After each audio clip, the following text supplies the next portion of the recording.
Eu digo que quem dança na chuva não se contenta com chove não molha. E digo mais. Hoje converso com Bárbara Lopes, pedagoga, dançarina e que tem uma história que tira vendas literalmente. Bárbara, seja muito bem-vinda. Aqui a palavra é sua e a língua é viva. Muito obrigada, é uma honra estar aqui. Sou muito grata por esse momento. Ah, que bacana. Bárbara, para a gente começar a conhecer a sua história na dança, qual foi a importância da dança na sua infância? Eu posso dizer que a dança, ela me curou, tá? Com 7, 8 aninhos eu tive o primeiro contato com a dança, na escola, ainda em Votorantim, aqui perto. E eu era uma pessoa muito tímida, de uma família muito simples. E a dança, ela me colocava em lugares que eu não imaginava estar. Palco, pessoas, lugares, Então começou o seu primeiro contato foi na escola. na escola. Ah, que bacana. E como é que a dança começou a se tornar profissão na vida da Bárbara?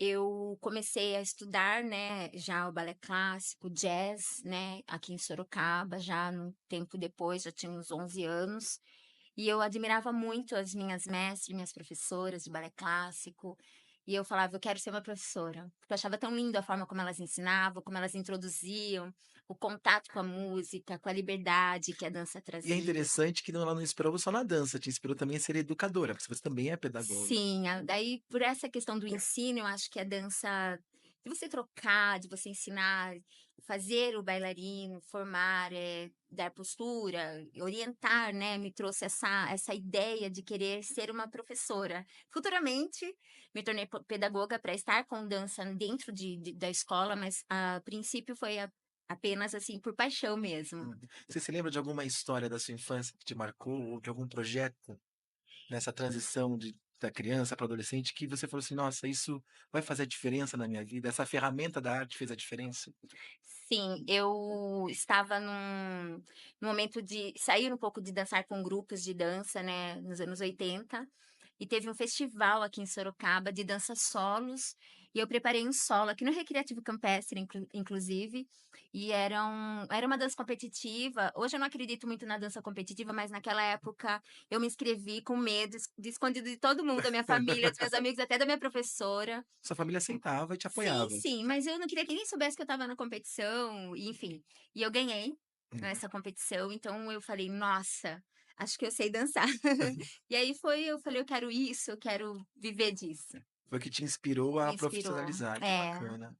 E quando você se tornou, depois que você começou a profissionalizar, né, eu sei que você tem um histórico, uma trajetória muito linda, com vários projetos, né, na dança, mas que em um momento crucial da sua vida você acabou se separando. Como é que parando, na verdade, em algum momento. Você pode conversar com a gente, contar um pouquinho? Sim, bom, a dança veio na minha vida, primeiro como uma professora. Eu comecei muito nova, com uns 17 anos eu comecei a dar baby class, e depois eu estive em alguns lugares, assim, com oficinas de dança no interior, em cidades, Araceba da Serra, Piedade, em outras cidades.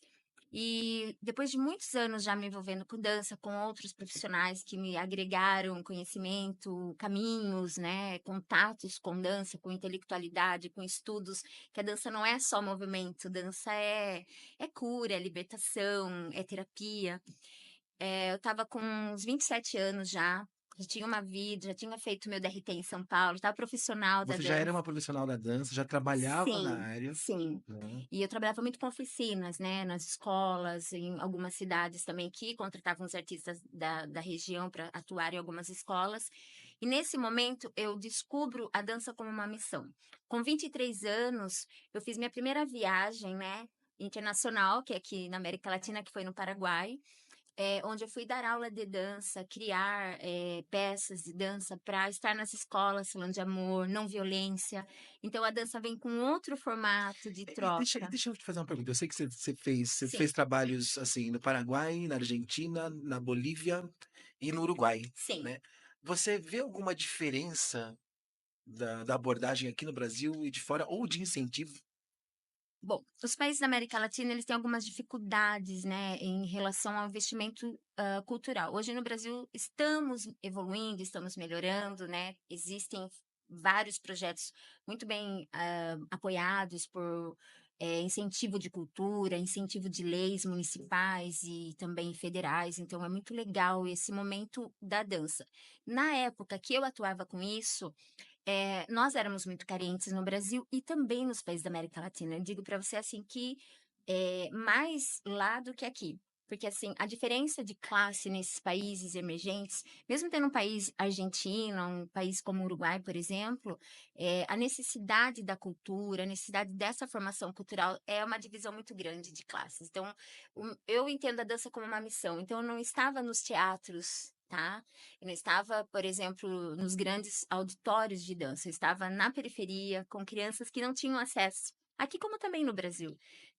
Alguns lugares que eu trabalhei que é levar a dança aonde é necessária. Conta pra gente algum desses projetos, se você puder citar o projeto, aonde foi e o que foi mais tocante pra você. Como foi que a sua dança, a sua profissão, né, que você profissionalizou, conseguiu tocar essas pessoas e transformar você numa agente transformadora da vida delas através da dança, né? Sim. Tenho várias histórias, mas eu tenho algumas que são muito marcantes, até viraria o tema de um livro, quem sabe futuramente.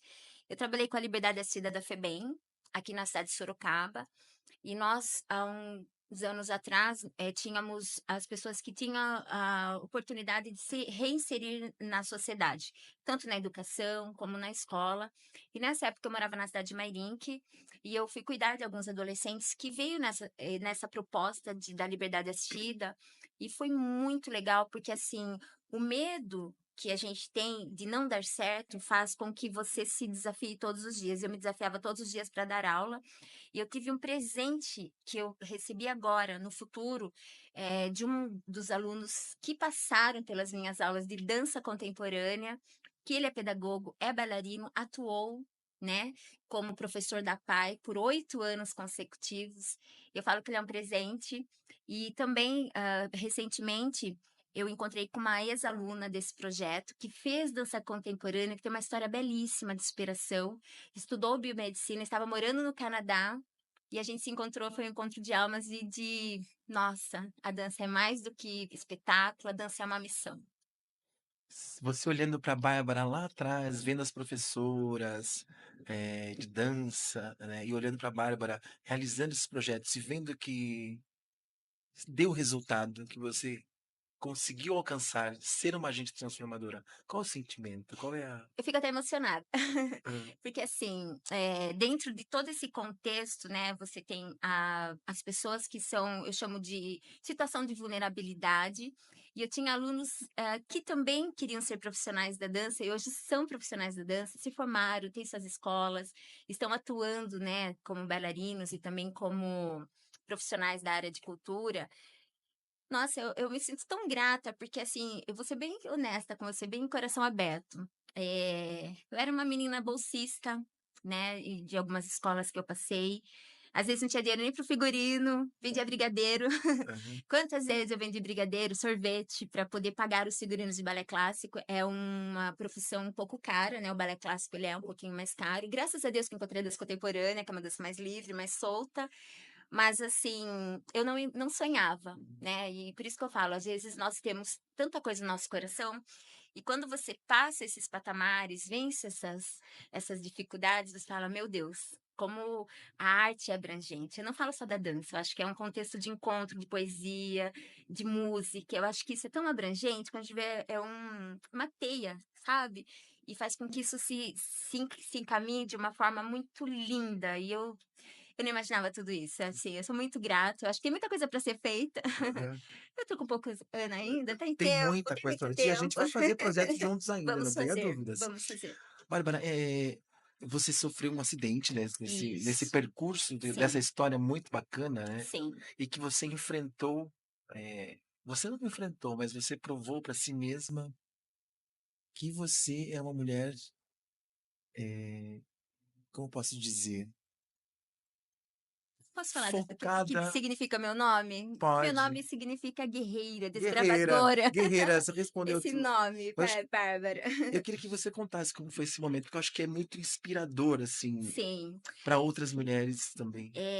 Não vou dizer pra você que esse nome é forte, mas que me faz chorar muitas vezes, porque eu sou muito sensível, né. Você é uma artista. E eu sou muito sensível e eu penso muito sobre isso, né, é sobre gratidão, sobre momento. Em 2013, eu fui num ensaio e o meu sonho nessa trajetória era ter uma escola de dança, onde pudesse ter pessoas. Eu tinha parcerias com a cidade de Marim, que eu tinha a Casa da Criança, para quem não sabe, é uma casa que as crianças estão em situação de vulnerabilidade com as famílias e moram nesse lar. Eu trabalhava com a PAI da cidade, com colégios, e eu fiz uma parceria para que essas crianças fizessem aula no meu estúdio, porque eu queria acessibilizar a dança de uma forma mais técnica, mais profissional. Então, convidei professores muito mais renomados do Bolshoi, do Royal, para poder inserir nessa escola, para que as pessoas tivessem esse acesso. E eu fiquei muito triste no acidente que eu sofri, eu trinquei a tíbia, e eu tive um problema muito grave com a hack, eu tive oxigenação no cérebro, tive glaucoma, por causa dos eu trinquei a terceira da cervical, e por causa desse acidente, tudo isso se rompeu. Esse projeto chamado Primeiro Movimento, que é lindo, ele Uhum. tinha essa ideia de que venha dançar, não importa se você pode pagar ou não, só venha dançar, era um convite. Isso é E eu muito tinha patrocínio, então eu podia trazer pessoas de tudo quanto era bairro, das escolas da cidade, e elas faziam uma escola com qualidade. E quando eu sofri o acidente, por incrível que pareça, eu andei 3 anos com a muleta, foi um período muito sombrio na minha vida, eu acho que de todos, eu já passei muitas coisas, mas acho que foi o mais sombrio, porque eu perdi o movimento do joelho esquerdo, Uhum.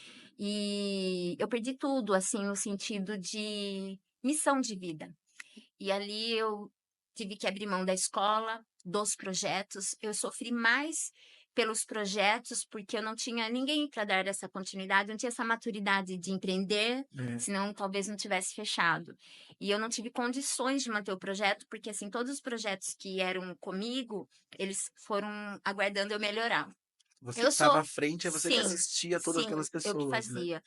E por uma questão de maturidade, né, que eu não tinha na época de dividir as aulas, Delegar, de né. delegar essa palavra, e eu sou um milagre. Eu fui diagnosticada que o joelho não dobraria mais, e eu fiz todo o tratamento, todo o cuidado, e um dia eu estava num lugar de oração, olha que lindo isso, agora eu vou chorar. E tinha uma pessoa palestrando e ela falou assim: "Olha, tem uma pessoa aqui muito triste, que perdeu muita coisa. Eu achei que eu tinha perdido a escola, a questão financeira, né". Ele falou: "Não tô falando de dinheiro, tô falando de algo muito mais profundo". E aquilo me pegou. E o mais profundo era a missão, era a dança, eram as crianças que eu assistia. E e ele falou assim: "E você vai ser curada, você vai voltar a fazer o que você fazia com excelência". Eu nem imaginei que seria comigo e tal, daí ele me tocou, ele falou: "É com você que eu tô falando". E aquele dia foi muito forte e eu nesse processo de vida, eu trabalhei por 18 anos consecutivos como voluntária num projeto na Cracolândia em São Paulo, também com crianças, contação de história, que é uma outra ideia. Sua vida toda sempre foi ligada muito a ONGs, a Sempre, projetos sociais, isso é sempre, muito minha lindo, paixão, né. minha paixão. E eu estava lá, inclusive, na Praça do Arouche, batendo corda para as crianças. E essa ideia da cura dos pequenos e dos grandes milagres, para mim é um enorme milagre. Mas, assim, eu estava de muleta e batendo corda. Aí eu joguei a muleta do lado, assim, na árvore, coloquei assim e fui. Agora você, tia, chamava a gente de tia. Aí eu fui lá, senhoras e senhores, põe a mão no chão. E eu dobrei o joelho, assim, tal. Meus amigos, seu joelho. Eu falei, ai, não doeu, tá tudo bem. Então, naquele dia, eu percebi que eu fui curada. Porque logo depois daquele momento, eu não tive mais dor. Eu deixei a muleta de lado e eu estava de licença médica. Eu já fui pedir para voltar a fazer coisas. Então, eu tive esse milagre. Foi em 2016. Aí depois dali não parei mais. Voltei a atuar com dança, com palestra, com projetos também. Que lindo, você participou de vários projetos. Tem algum você falou do projeto da antiga FEBEM, Sim, né. Tem mais algum outro projeto que você lembra, assim, com muito carinho? tem vários. O que eu até comentei, né, um pouquinho que eu estava falando sobre essa ideia de projeto. Quando eu conheci a Cracolândia em São Paulo, meu filho está com 21 anos, Pedro. Meu filho tinha 2 aninhos, fui convidada para dar uma palestra em São Paulo, para a gente falar de abordagem com os hoje nós chamamos eles usuários em situação ao céu aberto, né, é um outro nome das pessoas em situação de rua. E eles são usuários ao céu aberto, porque nem todo mundo que está ali mora na rua, né, Ah, tem sim. essa situação. E a ideia era abordar essas pessoas para que nós pudéssemos falar um pouco de Deus, um pouco de paz, um pouco, sobre vamos recomeçar, vamos sair, vamos um convite também a sair daquela situação, e a ideia era fugir de todos os contextos que as pessoas fazem. Chegar lá com a ambulância, chegar o paramédico, "Ai, vamos tirar", e não sei o quê, mas tratar aquilo como uma abordagem simples: "Oi, tudo bem? Como é seu nome? O que aconteceu com você? O que você está fazendo aqui?". Uhum. E por essa naturalidade, porque eu sou assim, eu transformei isso como um método de abordagem, né, como pedagoga, e eu desenvolvi algumas palavras específicas para abordar. Hum. "Tudo bem?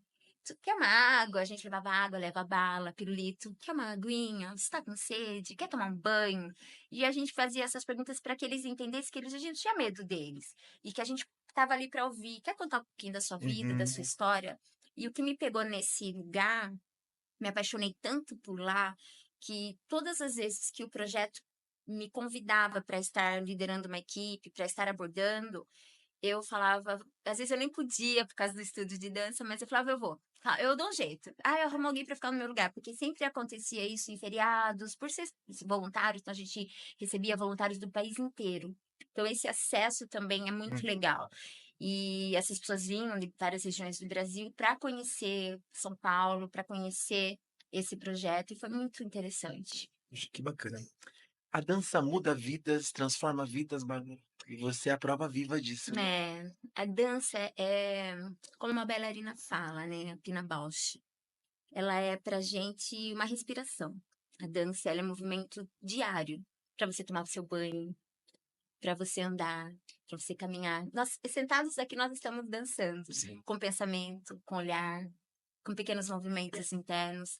A dança, ela é tão profunda, e a dança, para mim, né, como uma estudiosa, uma amante da dança, hoje uma degustadora mais do que só bailarina, né, não tenho dançado tanto, mas assim, a dança, se você experimenta transformar um movimento simples de pôr uma roupa no varal, de pentear um cabelo, é tão mágico.